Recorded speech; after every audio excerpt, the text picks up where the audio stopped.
What's going on, Laker fans? Appreciate you guys tuning in. A little Lakers talk daily on this Wednesday. Lakers 2 games in 2 nights. The Pistons tonight, and then also got the Oklahoma City Thunder tomorrow. Please subscribe to the channel. Every day, 5 days a week, we're throwing up some content here on Lakers Talk Daily, so clearly Lakers content. But we also got all our shows live streaming and everything else, so hope you guys can subscribe to the channel. A couple things I want to get into. Quick little chat, quick little conversation about the game coming up tonight, Lakers and the Pistons. Not too much I want to get into. I just think the Lakers, it's going to be so imperative for the Lakers not to just win tonight against the Pistons, but blow the Pistons out. Tomorrow's a really tough game against Oklahoma City Thunder. And I'm not trying to be too cocky or anything like that. Lakers are coming off a 44-point loss to the Philadelphia 76ers. But the Pistons are awful. They started the season out 2-1. They're now sitting at 2-15. They've lost 14 games in a row. They're getting their you-know-what's kicked by a lot of teams. Good, bad, average, it doesn't matter. And I think for the Lakers, especially because you got back-to-back games coming up tomorrow. You got the Oklahoma City Thunder. In that fourth quarter, LeBron and Anthony Davis need to be chilling, need to be hanging out, need to be relaxing. That's the idea. That's the concept. And that's really what the team needs to do. Coming off such a disappointing loss to the Philadelphia 76ers. I know you lose in the NBA. No big deal. Not that big of a deal. But you don't typically lose by 30, by 35, by 40, by 44 like the Lakers did. So it definitely needs to be a team that tries to bounce back, has a little bit more pride. I think that's going to be important for tonight's game. And it looks like Cam Reddish, who has not played in these last few games, dealing with a groin issue, is probable. So there's a good chance that he's going to come back, and certainly the Lakers need it. So Lakers and the Pistons, early tip-off tonight, 4 o'clock. Pregame show is going to start at 2:30, so hope you guys can be a part of that. Okay, the other thing I want to get into, which continues to be a storyline, Shams Charania yesterday put this out. By the way, for Laker fans out there saying, can we stop talking about Zach Lavine? Yes, if it's not a story, we'll stop talking about it. But here's the problem. It's still a story. And it's been a story for the last 30 days. And I'm going to read off a quote. Shams Charania yesterday is doing one of their shows that they do. He obviously writes for The Athletic, for the Stadium.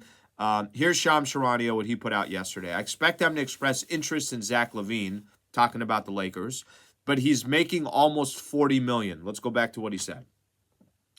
And so to total the salaries to reach out the amount in a trade, guys like D'Angelo, Rui, they are not both trade eligible till mid-January, and so the Bulls, I'm sure, would covet Austin Reeves in any potential Zach Lavine trade, as any team would. If you're the Lakers and you're out there trying to pursue a third star, whether that's Zach Lavine, anyone else that becomes available, the player that teams will ask is about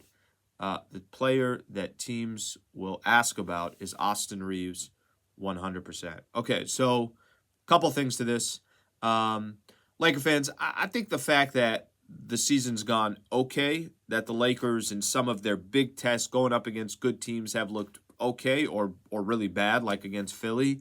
I don't think there's anybody looking at this roster and saying, Lakers are fine. They don't need anything. They're good to go. This is the squad that you need to go all the way through. However, I think there's also hesitation because Cam Reddish, Jared Vanderbilt, Taurean Prince has missed some time, Gabe Vincent, Rui Hachimura. You've had a number of Laker players in and out of the lineup, and key players that I think will add to the Lakers' depth. I think they're good defensive players. I think they got great length, and there's a lot of advantages that come to the players that I was just talking about. We don't know what the Lakers are yet. I know that up to this point, they definitely don't look like a championship caliber team. I'm going to reiterate this because I think it came out last time we were having a conversation about Zach Lavine. I don't do anything right now if I'm the Lakers. By the way, they can't do anything. Some of these players that can potentially be shopped around, it doesn't start till December 15th. Or in the case of D'Lo and Rui Hachimura, doesn't start till mid-January. So the Lakers, A, can't do anything now, and B, I don't think it's smart to do anything now. Let this thing play out. I mean, this could be as easy as the Lakers are a team that everybody has interest in. It's a big market brand. It's a big brand in general. It's a global brand that anytime you say Lakers trade, people are going to click on articles. They're interested. Tell me more, so forth and so forth. But there's also a lot of chatter around Zach Lavine and the Lakers, and specifically a guy like Shams or a guy like Jovan Buha, then I think, okay, maybe there's a little smoke to the fire. Um, I think that ultimately for me, the one thing I'm going to pay most attention to is I wouldn't do anything right now if I'm the Lakers. I want to see what my team is when they're full and when they're whole. But no question about it. If things are kind of going similar to how they are, if you don't feel like you're one of the top 5 teams in the NBA, which is what the Lakers were predicted to be before the season started, if by the time you get to January 1st, even January 15th, and remember, trade deadline's not until I think it's the start of the second week in February, then yes, I'm open to trading anybody on this roster. Why wouldn't you be? You're in a win. You're in a win.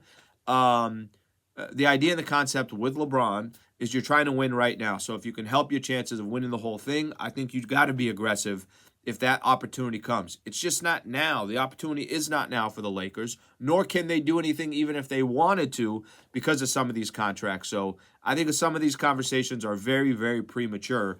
But again, came up yesterday. More chatter around Zach Lavine. You guys want to give your thoughts on this? Feel free to put it in the comments below. Lakers taking on the Pistons a little bit later today. I'm just looking for a nice 25, 30-point win. That's all. Not asking for much. And the Lakers could start getting ready for the Thunder tomorrow. I appreciate you guys tuning in. Please subscribe to the channel. Thank you for being a part of the show.